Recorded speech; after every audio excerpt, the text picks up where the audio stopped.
পমিছ কিচেনলৈ আপোনালোকলৈ স্বাগতম জনাইছোঁ। আজি আপোনালোকলৈ লৈ আনিছোঁ এটা ভাতকেৰেলা পুৰৰ ৰেচিপি।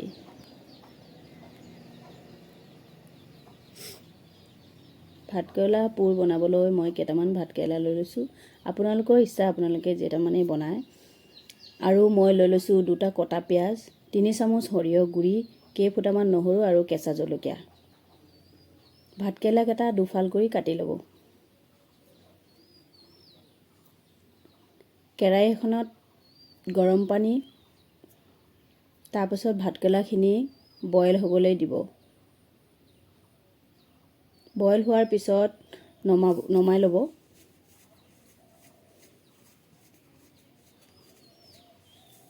ঠাণ্ডা হোৱাৰ পিছত গুটিখিনি উলিয়াই ল'ব।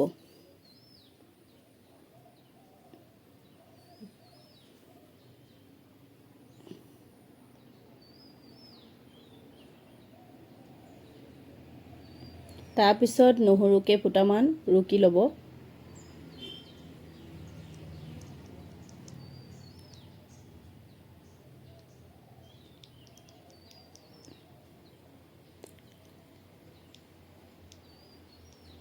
কেঁচা জলকীয়া কেইটা কাটি ল'ব। আপোনালোকৰ ইচ্ছা, জ্বলা যিমানটো খায় সেইকেইটাই দিব জলকীয়া।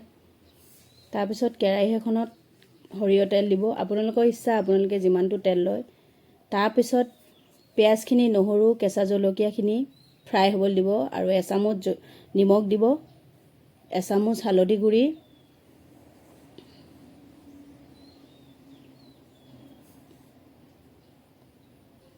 আধা চামুচ জলকীয়া গুড়ি।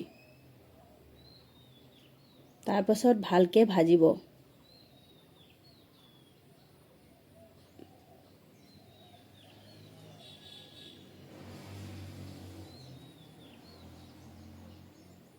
গেছৰ ষ্টিমটো অকণমান হাই কৰি ল'ব।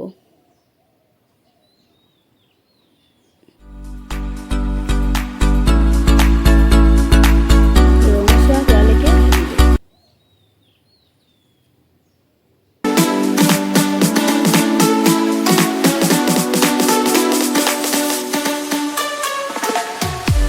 তাৰপিছত সৰিয়হ গুড়িখিনি পানী দি 3 চামুচ সৰিয়হ গুড়ি দিব।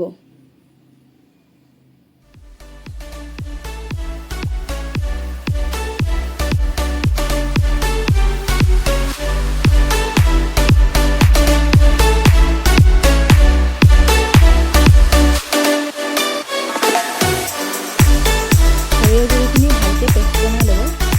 তাৰপিছতে দিব।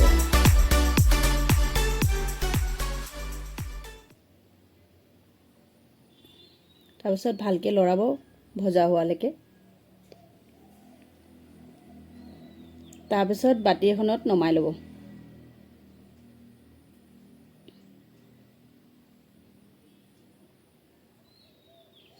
তাৰপিছত এটা বাতিত 3 চামুচ বেচন,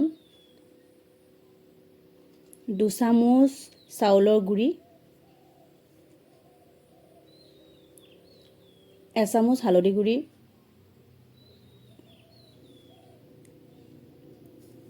1/2 চামুচ নিমখ, 1 চামুচ ৰেড চিলি পাউডাৰ। তাৰপাছত 1 কাপ পানী দি ভালকৈ মিশ্ৰণটো ধুনীয়াকৈ কৰি ল'ব।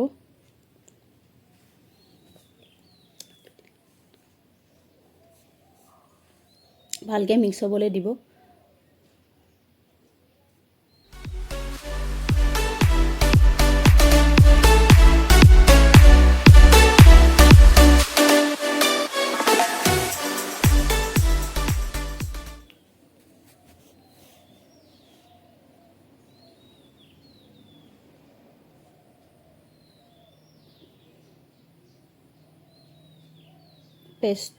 পেষ্টটো ভালকৈ মিক্স কৰিব।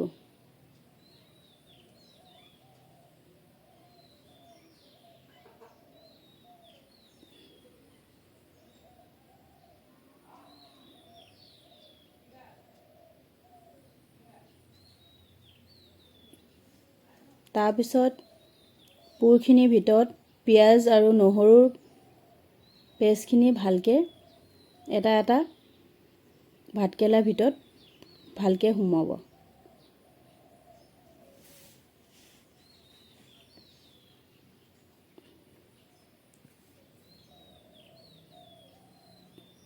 তাৰপাছত বেচন আৰু চাউল গুড়ি পেষ্টটো তাৰ ওপৰত ধুনীয়াকৈ লগাই ল'ব।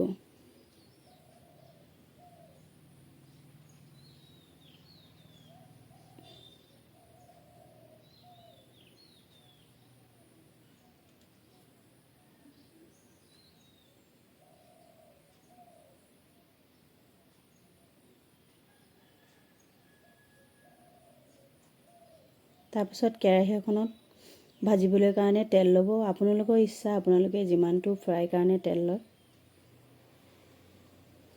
তাৰপিছত এটা এটাকৈ ভাতকেৰেলা এৰি দিব তেলত।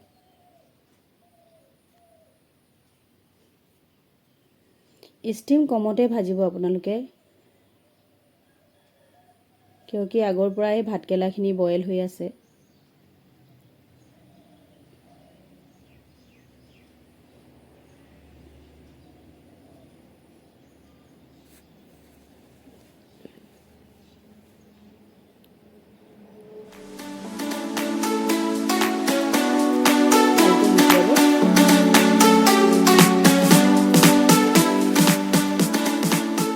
ৰঙচুৱা হোৱালৈকে ভাজিব। তাৰপাছত প্লেট এখনত উলিয়াই ল'ব। আপোনালোকে ভাতকেৰেলা পোৰ খালীকৈও খাব পাৰিব, ভাতৰ লগতো খাব পাৰিব।